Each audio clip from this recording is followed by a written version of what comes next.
Sheri uretse gato ndakuvugisha mu kanya. Bava kuri telefone banywa amakuru zimfashe. Bimeze bite? Mufitiye amakuru noneho rero y'umuriro noneho harashye. Bimeze ate se kandi? Uyu munsi nawe n'igitiro. Ubwo kimeze ute? Inyanya yanjye turanasa nta gikunze ushaka. Ndabona yagukuye mu byawe. Mva cyane. Akora iki so muntu? Acuruza kenkayira hararwo.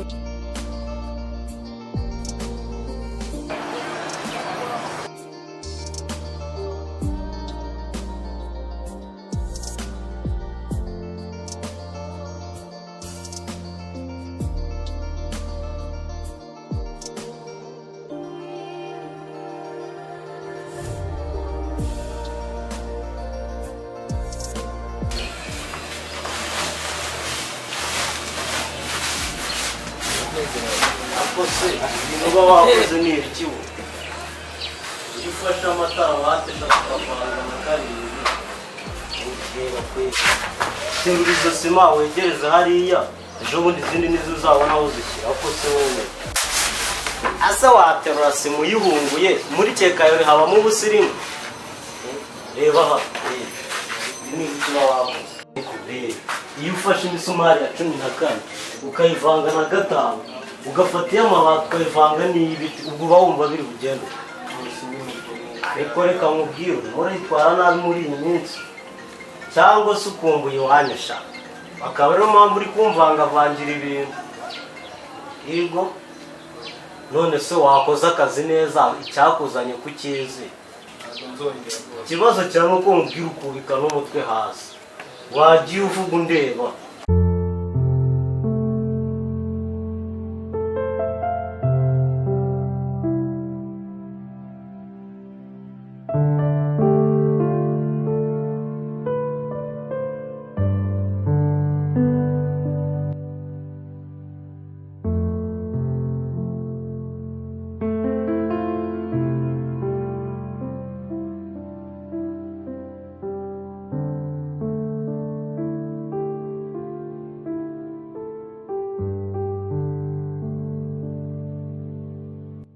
guca gahunda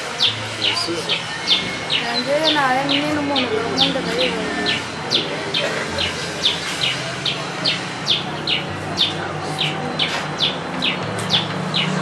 buriya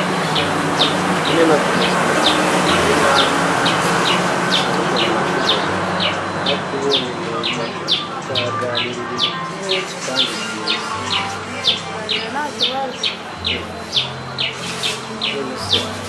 hanyuma tukagenda tugashaka hatuje kaza kaduha nko mu kabaru tukaba twiganira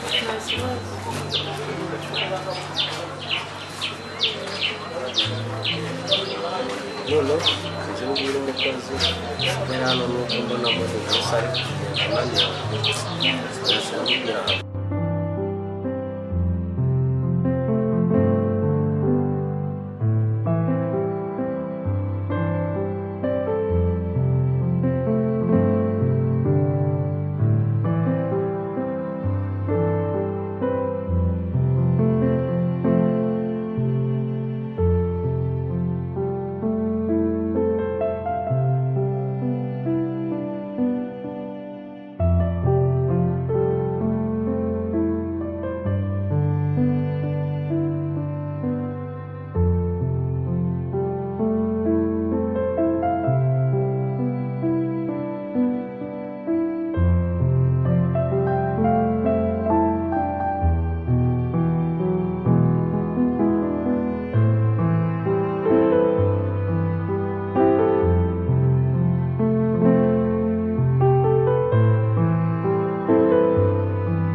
turahuza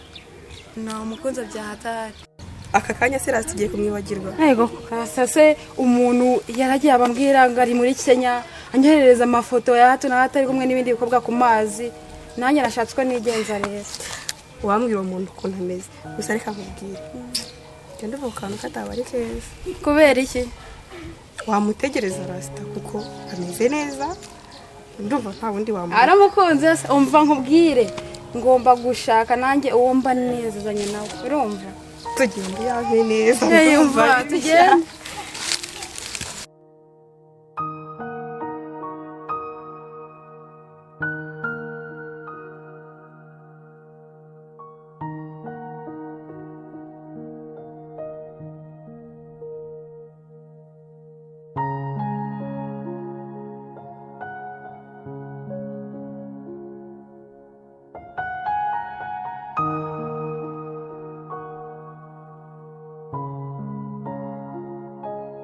waribonye ukuntu bimeze niraryoshye bukarite ya mbere ese nawe gusa bimeze ibintu bigize ikiragi ubundi ukuvuga arashaka ko mwabaye itonore ryo kwigira cyane ese meze neza bijya cyagihe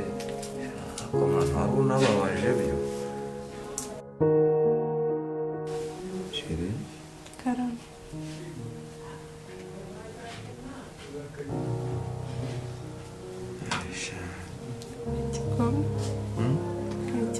ikigome gute mera neza mwenye uzura rikeneye yego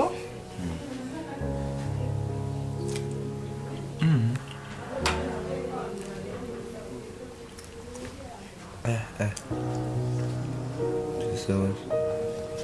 ni neza none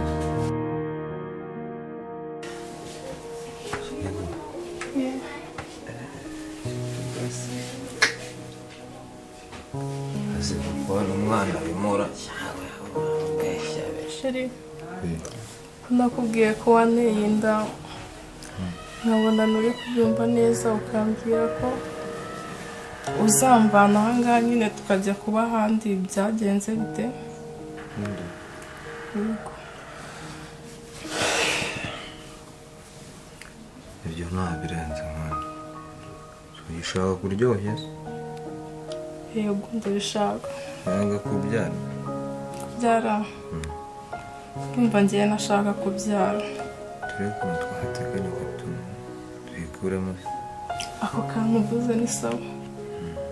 ntidushaka ukuntu tuyikuramo undi nyine twikomereza ubuzima nubu gahunda zimeze ashaka cyane bityo nta kibazo siko gahunda zimeze kuyikuramo ahubwo se wagiye bayikuramo nuko bashaka nyine gusigara ameze neza nibyo none se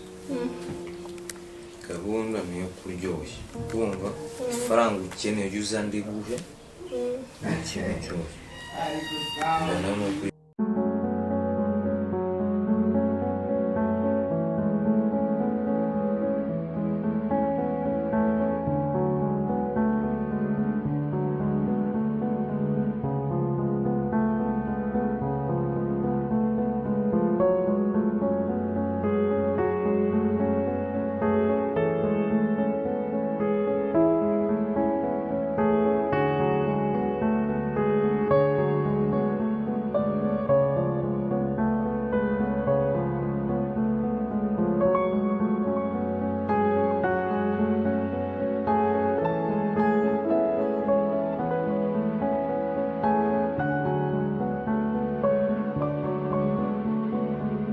ariko umugabo wawe ni igihe yari ari kumwe n'umukobwa akina umuntu bari bambaye n'ubusanzwe bose bakorana ingo nakaje kuma makuru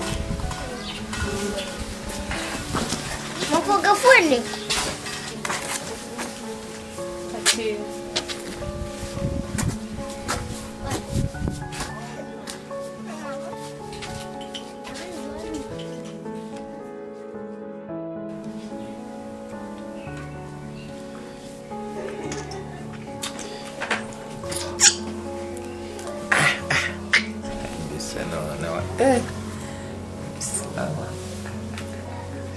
umva se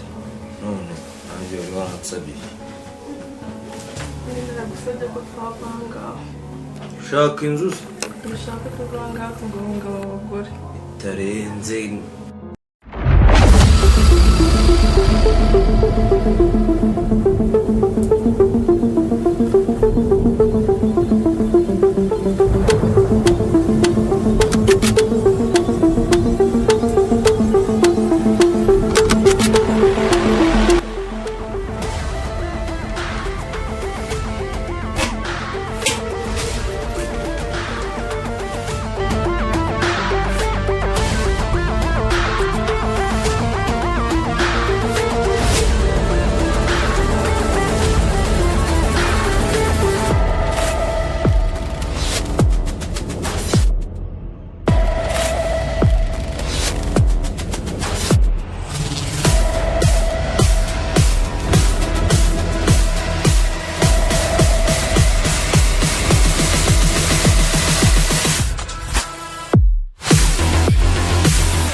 amagi araryoshye cyane ese ukuntu ubaye mwiza sheri amagi araryoshye cyane ubaye mwiza ubaye icyotara umukobwa w'ijwi gasabo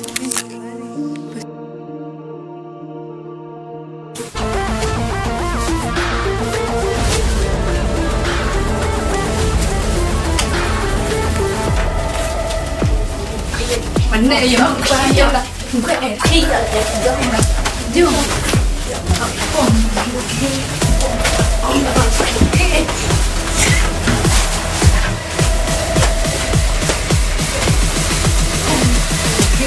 n'undi munsi wancika ndamurwanya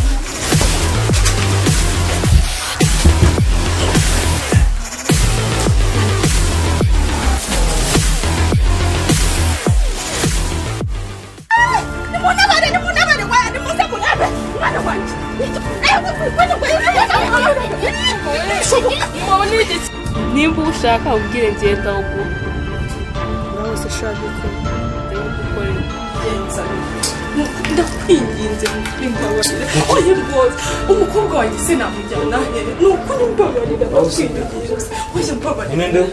ndakwinginze mfasha muhaye iminsi utarimo oya mfasha nuko kandi nani umva byahiye koko umva wowe nta kintu ugomba n'ikimwe oya mbabarira umukobwa wanjye ni ukuri ntabwo namujyana mbabarira ndakwinginze